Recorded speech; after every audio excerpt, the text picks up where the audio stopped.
Well, hello and welcome to another episode of Hometown Heroes. Thanks to Go Hero Home Services. I'm Matt Cooper with 100.3 The Wolf. As every month, we highlight a hometown hero, and for the month of May, we got Patrick Didis from our hometown hero. So, Patrick, thank you very much for coming on with us today. We appreciate it. Thank you for having me. You know, a pretty incredible story, as all of our stories have been pretty incredible, but especially reading your story and going everything that you've gone through and just talking to you a little bit before we came on here today.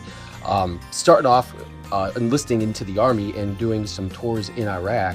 So you enlisted, and then we're going to talk about your career after that as a police officer, because you've been a police officer now for a long time. But yeah. So when we talk about it and we talk about you enlisting, what led you to enlist into the Army, and talk a little bit about how that began? During 9/11, I was actually working as a sheriff's deputy in Washington County, and I was working as a school resource officer. And I was in my early to mid-20s then, and I saw all these kids that were coming out of the school, you know, signing up and going over, and the thought of them doing that while I was staying home just really bothered me. So I ended up enlisting in the National Guard as a Cav Scout, and we deployed over there in 2009 to 2010. That's interesting you bring that up, because I think that went through a lot of our minds too back when 9/11. I actually was just having this conversation with somebody about a week ago when that happened, that I think went through so many of our minds about what do we need to do next, or how do we serve, or how do we protect. And so you kind of took it from there, and then you went in and you said you did some tours over in Iraq. Yeah, we did one tour in Iraq. And that, like I said, we deployed in 2009, came back summer of 2010.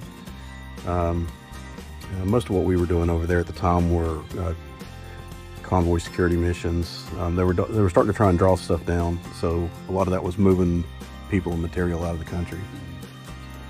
So when you went in, was it everything that you could imagine, or you prepared yourself for, or was there something that you were like, uh-oh?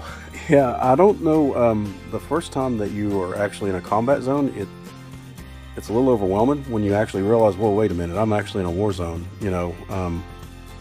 And it's kind of a strange dynamic. You start out that way, and then by the time you're done, it's just like an everyday thing, you know. But it's an experience that I wouldn't trade, but I'm glad I'm done with it. So. Yeah.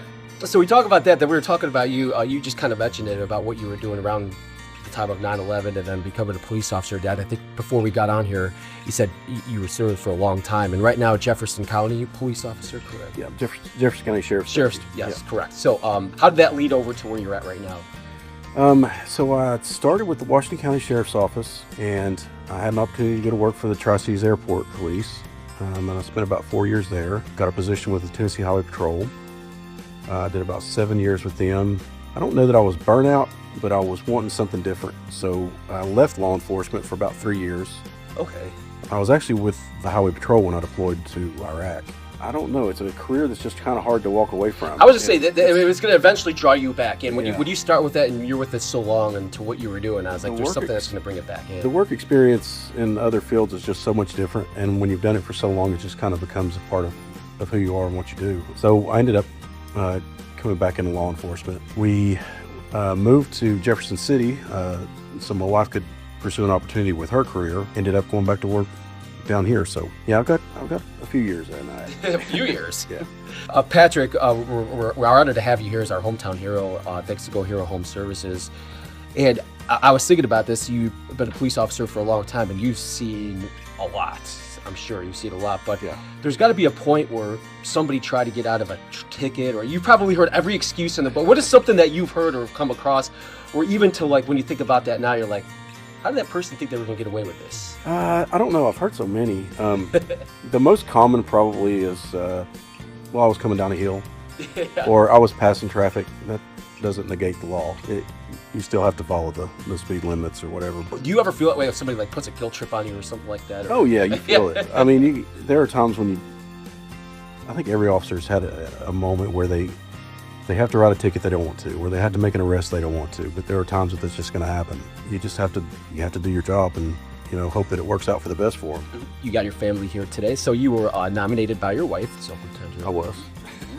and you got your son here with you today as well. I think every time I talk to a hometown hero or talk to somebody coming from a family too full of first responders and servicemen and firemen, is about helping others in the community. And you can certainly hear that at the sound of your voice. So talk to what that means to you about being in front and helping others in our hometown community here of East Tennessee.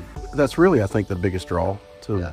what you do in emergency services in general is just that there is no feeling better than when you actually have the opportunity to help someone and change their life. It has an impact on you personally that it's just really hard to describe. But it also keeps you coming back for more. That which led you to come back. Yeah. Like you said, after Yeah. you took that break, right? Yeah, it's hard to see lots of sirens going down the road and you're on the bench now and you want to get back at it. Well, we certainly love your story and certainly love everything that you do, your hard work, your dedication, everything you do here for East Tennessee. We can't say thank you enough. And thank you for being part of our Hometown Heroes along with Go Hero Home Services. And we appreciate your time today, Patrick. Thank you very much for coming in. I appreciate you having me. Thank you. And thank you to Go Hero Home Services on another episode of Hometown Heroes. Ready, set, go hero.